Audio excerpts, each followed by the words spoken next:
Sosok Ferdinand anak Hercules, ketum generasi muda Grip Jaya lulusan Amerika. Sosok anak kedua Hercules, Ferdinand Hercules Rosario Marshall memang jarang disorot. Di balik nama besar sang ayah, banyak yang penasaran dengan kehidupan keluarga Hercules, salah satu sang anak. Hercules diketahui dikaruniai 4 orang anak yang luar biasa, salah satunya adalah Ferdinand Hercules Rosario Marshall. Diketahui, Ferdinand merupakan anak kedua dari pasangan Hercules dan Nia Dania. Ferdinand Hercules Rosario Marshall dikenal sebagai ketua umum generasi muda Grip Jaya. Dikutip dari berbagai sumber, Ferdinand diketahui merupakan lulusan Universitas Loyola Marymount Los Angeles, California, Amerika Serikat.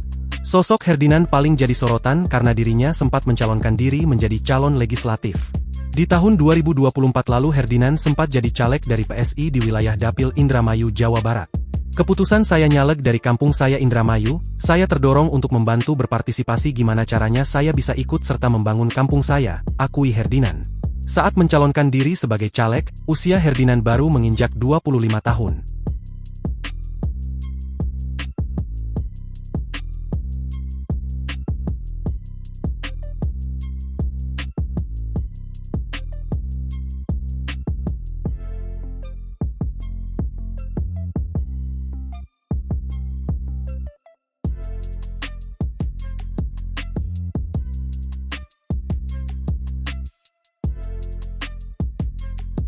Download Tribun X sekarang, menghadirkan lokal menjadi Indonesia.